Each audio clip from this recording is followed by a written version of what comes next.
At the top of the main street in Kaz, well, almost the top, up near the mountains, you'll find the bus park. And you can get a bus here just about to anywhere. So I'm going to get it back to where I broke the trail the other day because I couldn't find any accommodation.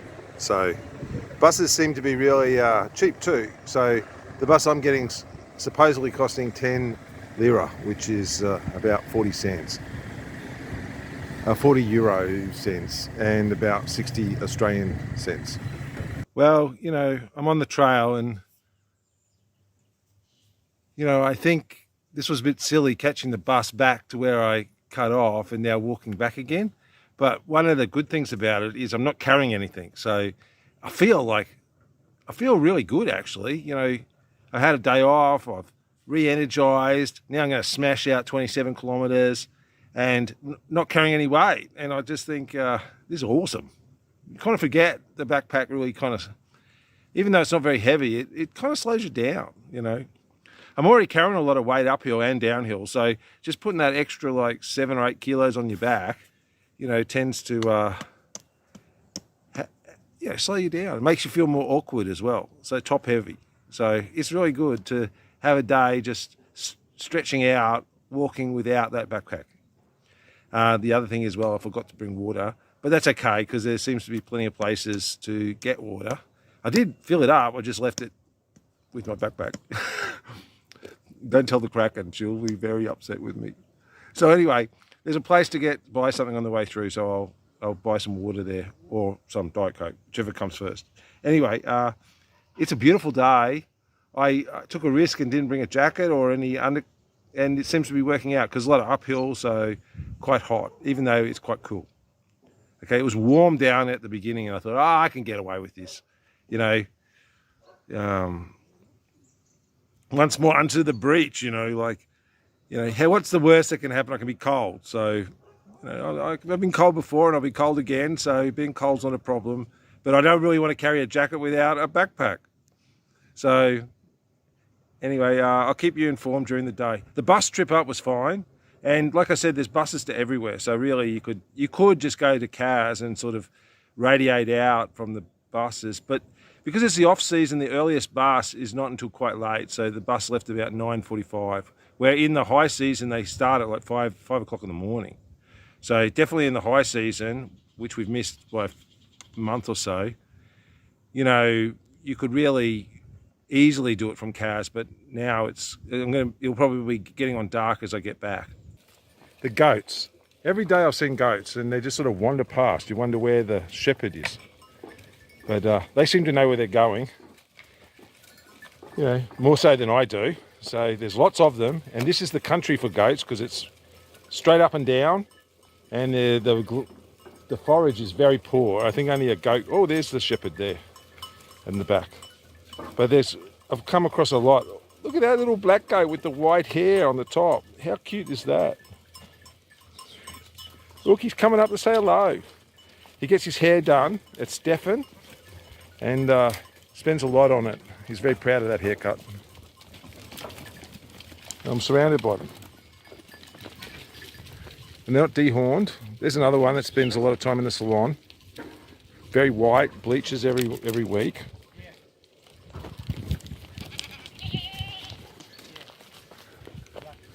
So anyway, it's certainly the country for goats. The day that you want to pump out the kilometres is always the day that the trail is like, you know, no road, just all track.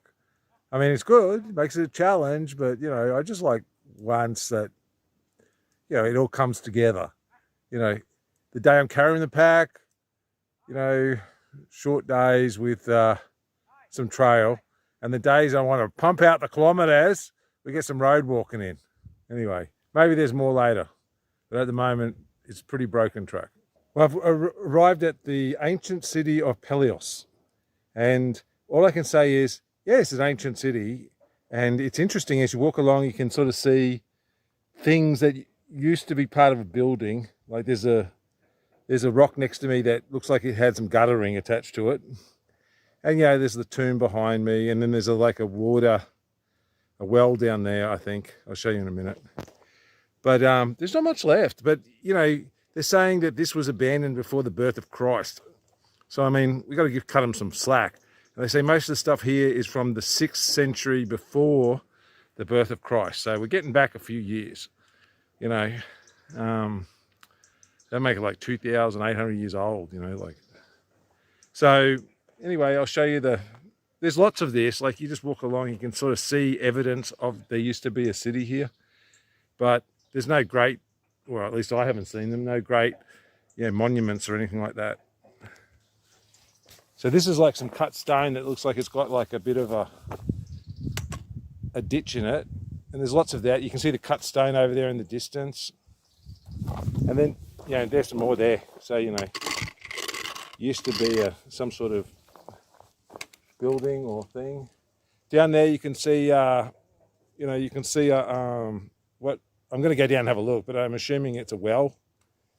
And, there's all these sort of walls and stuff, but there's not much left. It's very active, the ground around here. That's what I've worked out. That these haven't weathered away. They've been attacked quite vigorously by earthquakes. So it's kind of amazing anything's still standing. So anyway, you can't see where I'm going, but at the end of today I'll be down on the water. So got quite a distance left to go, but I've knocked over the majority of it. So I've done the 20-kilometre stretch now. Well, almost finished the 20-kilometre stretch. I've got a couple more kilometres to go. Maybe four more kilometres. So anyway, I walked down to have a look at the well, and I was right, it's a well. Look, I don't know if there's any water in there, but it goes down a long way. You wouldn't want to be walking down here at night time and sort of just fall down the well. And look, you can sort of see like there's a bit of a wall up here. Let's toss something down the well and see if it makes any noise. I'm a little vandal. Here we go. Nah, no water, but it sounded like a long way down. I just got off the phone with the Kraken, and she's given me a strong talking to about not bringing water.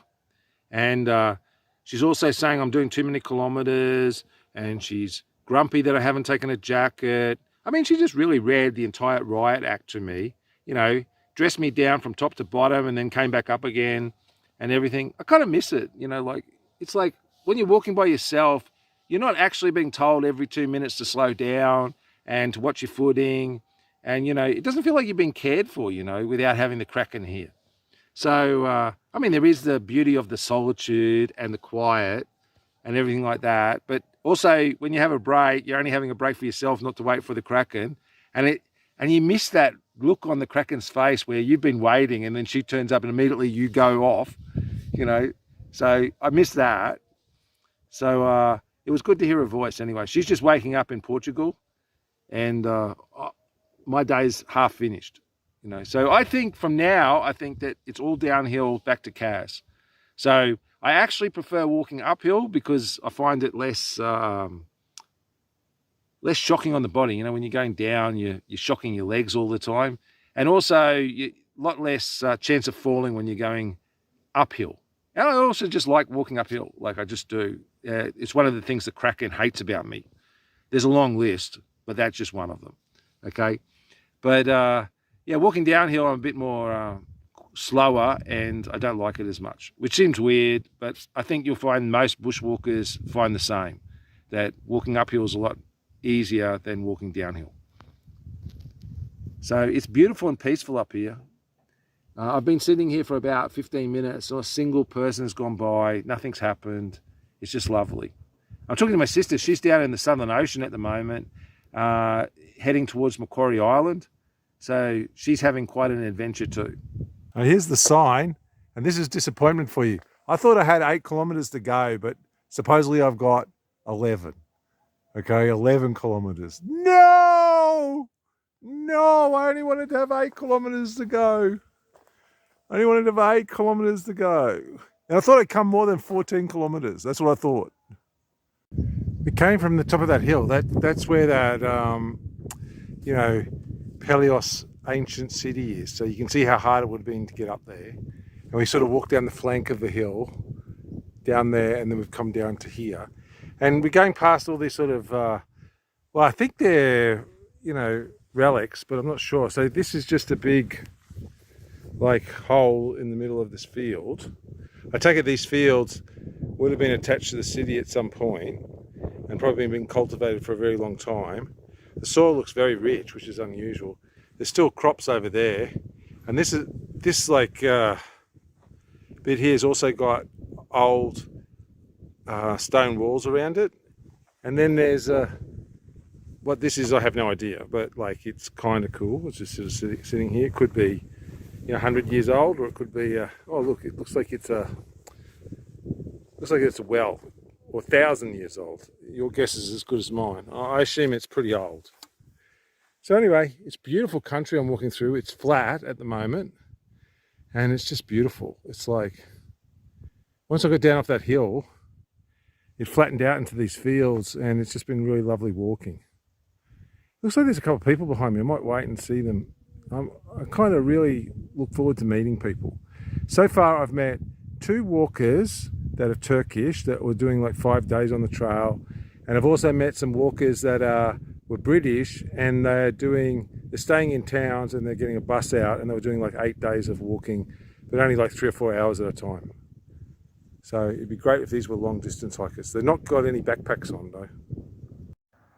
There's a bit of down now, so that's a cliff. I don't know if you can see it. Hopefully it's going to be not too steep, not like the other day. Beautiful view though, absolutely glorious.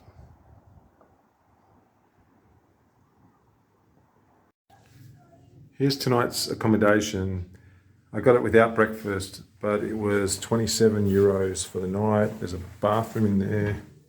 It's quite small. The room's really nice and clean. And sorry about the sun. You know, it's just a basic room. There's a little veranda, and you can see the ocean, but you know, the sun's right there, so I won't turn it around. But just trust me, you've got a beautiful water view. And upstairs there's a terrace that's lovely. I've been up there for about 30 minutes, sitting, watching the ocean. Here's the view from my room. So now the sun's gone down. We can have a quick look. So it's really nice. There's the mountains that I came down off. So it's good. It's beautiful at this time of the day. So I've just gone for a walk around Kaz, and I've ended up in the next bay over, which is a massive yacht club. So it's kind of beautiful sheltered anchorage, and they filled it with a yacht club with thousands of, you know, gin palaces and yachts filling its quays. It's really nice. It's a lovely walk. You can just walk in. You can't walk along the groins, but you can admire the boats from afar, and it's very pretty. Obviously I'm only just getting a little tiny bit of it, but there's thousands of them here. So what did you think of today's adventure? We'd love to hear from you.